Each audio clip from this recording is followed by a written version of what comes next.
ചന്ദ്രകാന്തത്തിൽ ആഞ്ഞടിച്ച് നന്ദ. അതെ പ്രേക്ഷകരെ, നമ്മുടെ ഗൗതമിനെതിരെ ആഞ്ഞടിക്കുന്ന നന്ദയെ തന്നെയാണ് ഇന്നത്തെ എപ്പിസോഡിൽ നമുക്ക് കാണുവാൻ സാധിക്കുന്നത് കേട്ടോ. ആദ്യം നമ്മുടെ പിങ്കി നമ്മുടെ നന്ദയെ ഒളിപ്പിച്ച് നന്ദയെ പിങ്കിയുടെ മുറിയിലേക്ക് ഇരുത്തുന്നുണ്ടെങ്കിൽ കൂടിയും കുറച്ച് കഴിയുമ്പോൾ തന്നെ നമ്മുടെ ഗൗരിമോളെ കണ്ടിട്ട് നമ്മുടെ നന്ദ ഓടി നമ്മുടെ ഗൗരിമോളെ വന്ന് കെട്ടിപ്പിടിക്കുന്നുണ്ടേ.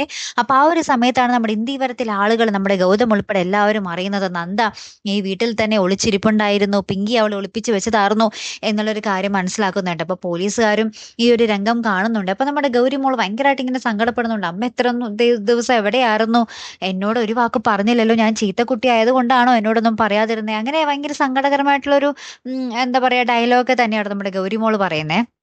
അപ്പൊ നന്ദ പറയുന്നുണ്ട്, എന്റെ മോള് നല്ല കുട്ടിയാ, കുറച്ച് പേരൊക്കെ കൂടി അമ്മയെ ഒന്ന് ചതിച്ച് കുറച്ച് ആൾക്കാരുടെ കൂട്ടത്തിലാക്കി മോളെ എന്നൊക്കെ ഇന്ന് നമ്മുടെ ഗൗതമിനെ നോക്കി ഇങ്ങനെ പറയുന്നുണ്ട്. അപ്പൊ പിന്നീട് നമ്മുടെ ഗൗരിമോളെയും കൂടി നന്ദി ഇങ്ങനെ പോകാൻ പോകുമ്പോൾ നമ്മുടെ ഗൗതം തടയുന്നുണ്ട്. എങ്ങോട്ട് പോകുക, ഗൗരിമോളെ ഇവിടെ നിർത്തിയിട്ട് നീ പൊയ്ക്കോ എന്ന് പറയുന്നുണ്ട് ട്ടോ. അപ്പൊ പിന്നെ ഇന്ത്യവരത്തിലെ നമ്മുടെ പിങ്കി നമ്മുടെ ലക്ഷ്മിയമ്മ എല്ലാരും കൂടി നമ്മുടെ ഗൗതമിന്റെ അടുത്ത് പറയുന്നുണ്ട്, എടാ ഒരമ്മയ്ക്ക് ആ ഒരു മക്കളെ പിരിഞ്ഞിരിക്കുമ്പോഴുള്ള വേദന അത് ഞങ്ങൾക്കറിയാം, നീ അതും ഒന്ന് മനസ്സിലാക്ക് എന്നൊക്കെ ഇങ്ങനെ പറയുമ്പോഴേക്കും നമ്മുടെ ഗൗതം പറയുന്നുണ്ട്, എന്നാ അവരെ വിട്ടയക്ക്, പോലീസിനോട് പറയുന്നുണ്ട് അവരെ രണ്ടുപേരും വിട്ടോ, അവരെ എങ്ങോട്ടെങ്കിലും പൊക്കോട്ടെ എന്ന് പറയുന്നുണ്ട് കേട്ടോ.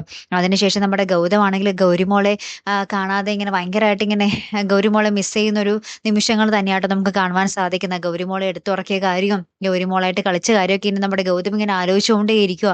അപ്പൊ ഇനി എന്തായിരിക്കും അടുത്ത പ്ലാൻ, നമ്മുടെ നന്ദയെ തിരികെ നമ്മുടെ ഗൗതം ഇന്ദീവരത്തിലേക്ക് കൊണ്ടുവരുമോ ഇല്ലയോ, അതാണ് ഇനി വലിയ ചോദ്യചിഹ്നം. നമ്മുടെ ഗൗരിമോൾക്ക് വേണ്ടി നന്ദയെ ഗൗതം തന്റെ ജീവിതത്തിലേക്ക് സ്വീകരിക്കുമോ അല്ലെ കൂട്ടുകാരാ? അങ്ങനെയാണെങ്കിൽ ആ ഒരു മുഹൂർത്തത്തിന് വേണ്ടിയാണ് നമ്മൾ ചന്ദ്രകാന്തം പ്രേക്ഷകർ കാത്തിരിക്കുന്നത് അല്ലെ.